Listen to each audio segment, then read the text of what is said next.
मनुष्य सिसोदिया। अच्छा, मनुष्य सिसोदिया के ऊपर। हाँ। जी जी, बताइए क्या पूछना चाहते हैं। मनुष्य सिसोदिया जो जेल गए हैं, हम्म, इनके ऊपर जो आरोप जो लगे हैं। देखिए मनीष सिसोदिया जो जेल गए हैं, वो जो दिल्ली सरकार ये आबकारी नीति लाई थी, नई शराब नीति लाई थी, उस शराब नीति की वजह से गए हैं। क्योंकि जिस प्रकार से इन्होंने शराब कंपनियों को फायदा पहुंचाया और सरकारी खजाने की लूट की, सरकारी खजाने को जो चपत लगाई, जो नुकसान पहुंचाया, उसके कारण ये गए हैं। क्योंकि किस प्रकार की शराब नीति ये लेकर के आए थे, ब्लैक लिस्टेड कंपनियों को ठेके दे दिए गए, कई ऐसे अनर्गल कंपनियों को ठेके दिए गए जो कि इस लायक नहीं थी। और दिल्ली में लगभग लगभग 800 से ज़्यादा ठेके ऐसे स्थानों पे खोले गए जहाँ पर घनी आबादी वाले क्षेत्र थे। वहाँ पर जो है शराब के ठेके खोलने के कारण जो है दंगे फसाद होते थे, महिलाओं से छेड़छाड़ होती थी। और जैसे ही उन आबादी वाले क्षेत्रों में ठेके खुले, भारतीय जनता पार्टी और भारतीय जनता पार्टी के कार्यकर्ताओं ने पुरजोर विरोध किया और ऐसे कई ठेके बंद कराए गए जो कि घनी आबादी में खोले गए थे। महिलाओं के लिए पिंक ठेके खोलने का इन्होंने योजना तैयार की। किस प्रकार से इन्होंने दिल्ली के युवाओं को नशे में धकेलने का प्रयास किया, उस सब ने देखा, दिल्ली की पूरी जनता ने देखा।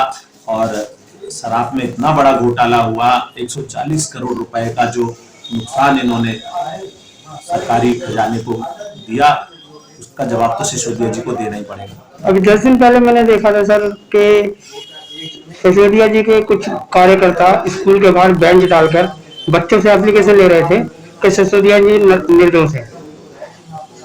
आप एक बार बताइए ना कि एक तो शराब नीति, शराब से बच्चों का क्या लेना देना। शराब नीति जो लेकर के आए और शराब नीति लाने के बाद फिर उसको वापस ले लिया, और उस शराब नीति के ऊपर जो जांच चल रही है उस पर उनको गिरफ्तार किया गया। और उसकी वजह से अगर बच्चों को इसमें धकेला जाता है, बच्चों के ऊपर राजनीति की जाती है, तो ये बहुत ही शर्मनाक और गंदा और निंदनीय है। क्योंकि बच्चों को इसमें इन्वॉल्व नहीं करना चाहिए। शिक्षा में भी बड़े बड़े घोटाले हैं, अभी तो खुलेंगे इनके घोटाले। आप देखिए ना, जो स्कूलों के अंदर जो क्लासरूम बनाए गए उनमें कितना बड़ा भ्रष्टाचार किया गया। उन क्लासरूम्स के अंदर जो बेंचें डाली गई वो लाखों रुपए की उनकी कीमत दिखाई गई। एक एक क्लासरूम अगर एक अंदाजे तौर पर अगर देखा जाए, मैं आपको उदाहरण के तौर पर देता हूं कि अगर सपोज करो एक क्लासरूम की कीमत 1 लाख रुपए बनाने की है और उसकी कीमत को इन्होंने 20 लाख रुपए अगर दिखाया, तो सोचिए उसमें कितना बड़ा भ्रष्टाचार हुआ। वो भी तो सोचने वाली चीज है। और उसके साथ साथ उसमें जो बेंचें डाली गई उनकी कीमत कितनी है, एक बेंच की कीमत अगर 5,000 रुपए है और उसकी कीमत अगर 1.5 लाख 2 लाख रुपए आंकी गई, तो सोचिए कितना बड़ा भ्रष्टाचार हुआ। लगातार लूट की गई है, शिक्षा के नाम पे धोखा दिया गया है। आप बताइए ना, जब स्कूलों के अंदर प्रिंसिपल नहीं है, स्कूलों के अंदर अच्छे टीचर्स नहीं है, तो शिक्षा में सुधार कहां से होगा। बच्चे कम कर दिए स्कूलों में। अभी मेरे पास में एक बच्चे की एप्लीकेशन आई थी मेरे न्यूज पे, तो बच्चे ने कहा था कि मेरे फादर दारू पीते थे, मेरा भाई दारू पीता था, जबकि मनोज सिसोदिया जी ने 1 पे 2 फ्री करी थी। इतना आतंक मचाया मेरे परिवार ने, अब मेरे परिवार वाले शांत हैं। देखिए, बुरी चीज तो बुरी चीज ही होती है। आप खुद सोचिए, अगर शराब पर इतनी छूट इन्होंने दी थी, एक के साथ एक फ्री, तो जो कम पीने वाला था वो भी ज्यादा पीने लगा था।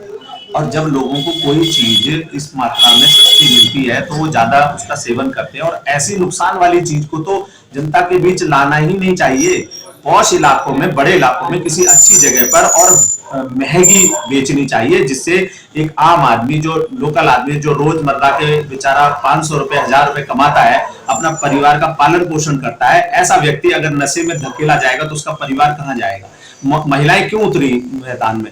महिलाएं ज्यादातर उग्र होकर इसलिए बाहर निकली थी क्योंकि सबसे अधिक महिलाओं को झेलना पड़ता है। अगर उनका पति शराब पी करके घर पे आता है, मारपीट करता है, गाली गलौज करता है, जो राशन का पैसा है उसको दारू में उड़ा देता है, तो महिलाओं को सबसे ज्यादा इसमें झेलना पड़ता है। तो ये नीति ही खराब थी। इस नीति को इन्होंने और ज्यादा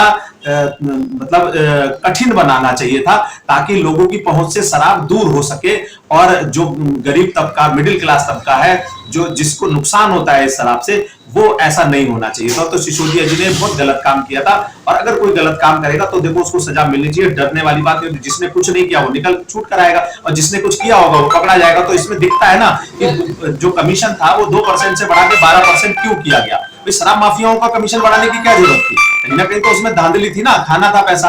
तो 2% से 12% कर दिया गया। जो ब्लैक लिस्टेड कंपनी थी, जिसके ऊपर पहले ही पाबंदी लगी हुई थी, उसको टेंडर देने का क्या मतलब था? तो ऐसे इन्होंने कई गलत काम किया, और फिर इन्होंने शराब नीति वापस ले ली।